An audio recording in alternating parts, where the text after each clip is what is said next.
एक समय भगवान कृष्ण धर्मराज युधिष्ठिर को पौष मास कृष्ण पक्ष की सफला एकादशी व्रत की कथा श्रवण कराते हुए कहते हैं कि हे धर्मराज, प्राचीन काल में चंपावती नामक एक नगरी थी और वहां महिष्मान नामक एक राजा उस नगरी में राज्य करता था। अर्थात चंपावती नामक नगरी की राजा का नाम महिष्मान था।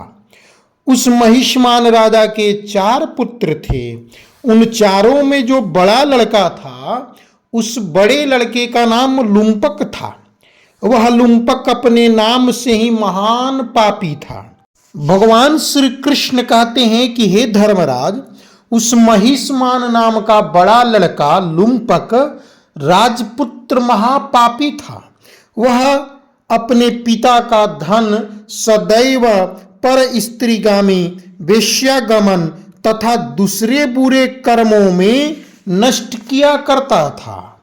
सदैव ही देवता, ब्राह्मण और वैष्णवों की निंदा किया करता था।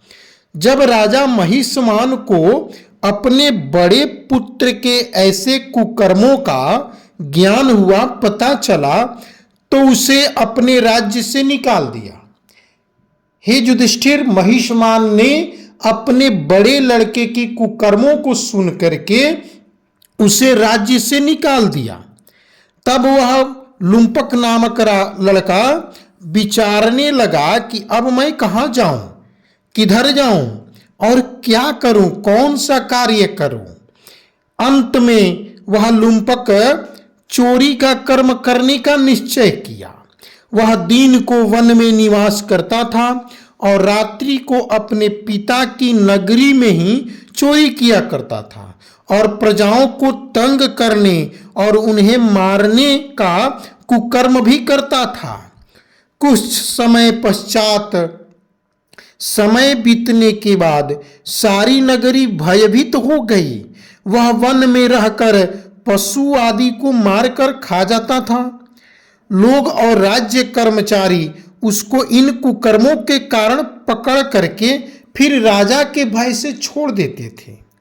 भगवान श्री कृष्ण कहते हैं कि हे धर्मराज, जनता, उस नगरी की जनता, कर्मचारी लुम्पक को पकड़ते थे, परंतु राजा महिष्मान के भय से उसे छोड़ दिया करते थे।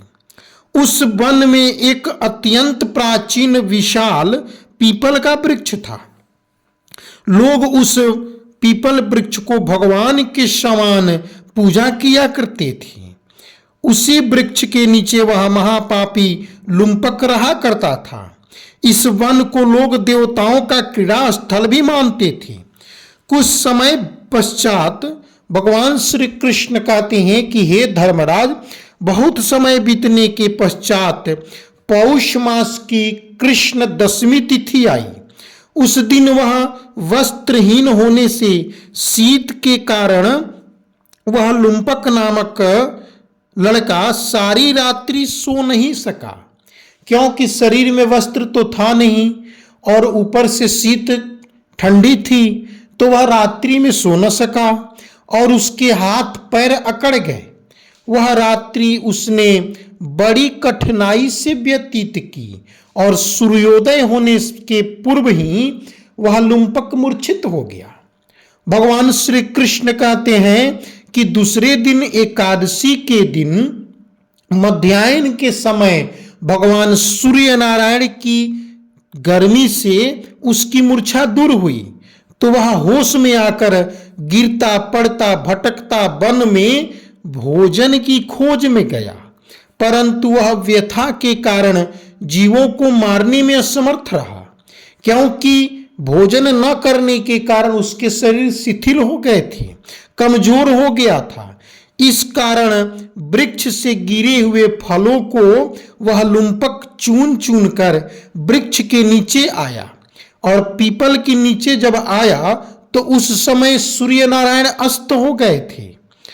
अतः वह लुम्पक उन फलों को पीपल के वृक्ष के नीचे लाकर रख दिया और रो रो करके भगवान से कहने लगा, हे भगवान, अब मैं क्या करूं, रात्रि हो गई, यह सब फल आप ही खा जाओ, ये तेरे को अर्पण है, मैं कुछ नहीं खाऊंगा, आप ही इनसे तृप्त हो जाइए।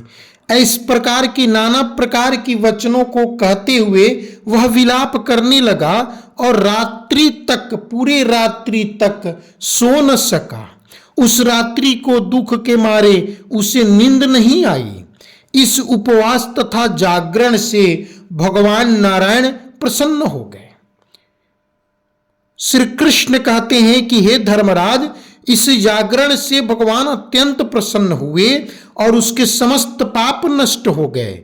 दूसरे दिन जब प्रातः काल का समय आया, लुम्पक अभी पीपल वृक्ष के समीप बैठा ही था, तब तक उसके सामने प्रातः काल में एक बड़ी सुंदर घोड़ा अनेक सुंदर वस्तुओं से सजा हुआ उसके सामने आकर खड़ा हो गया।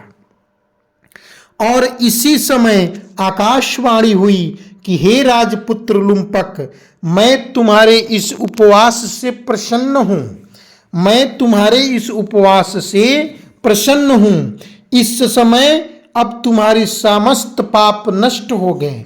श्री नारायण की कृपा से तेरे समस्त पाप नष्ट हो गए। अब तू अपने पिता के पास जाकर राज्य को प्राप्त करो। ऐसी आकाशवाणी सुनकर के वह लुम्पक बड़ा प्रसन्न हुआ। भगवान श्री कृष्ण कहते हैं कि हे धर्मराज, वह बड़ा खुशी मुद्रा में आकर के दिव्य वस्त्र धारण किया, भगवान की जय जयकार करते हुए श्री ठाकुर जी महाराज की अनंत प्रकार की विनती करने लगा। हे प्रभु भगवान, हे नारायण, आपकी जय जय हो, आपकी जय हो। ऐसा कह करके अपने पिता के पास गया। उसके पिता महिषमान ने बड़ी प्रसन्नता से उसे समस्त राज्य भार सौंप करके भगवान श्री कृष्ण कहते हैं कि स्वयं महिषमान वन के लिए निकल गया। अब लुम्पक शास्त्रानुसार विधि पूर्वक राज्य करने लगा। उसके स्त्री पुत्र आदि सभी कुटुंब भगवान नारायण के परम भक्त हो गए तथा वृद्ध होने पर लुम्पक भी अपने पुत्र को राज्य सौंप करके स्वयं वन को तपस्या करने के लिए चला गया और वन में तपस्या करने लगा। अंत समय में वह लुम्पक भी भगवान नारायण के प्रिय होकर के वैकुंठ को प्राप्त हुआ। श्री कृष्ण कहते हैं कि हे धर्मराज, इसलिए आप भी इस व्रत को करते हुए भगवान नारायण की पूजन करें। जो इस व्रत को करता है एवं इस कथा को श्रवण करता है या पढ़ता है, सुनता है, उसके समस्त पाप नष्ट हो जाते हैं और भगवान ठाकुर जी महाराज नारायण की परम प्रिय हो जाते हैं। जय श्री कृष्ण।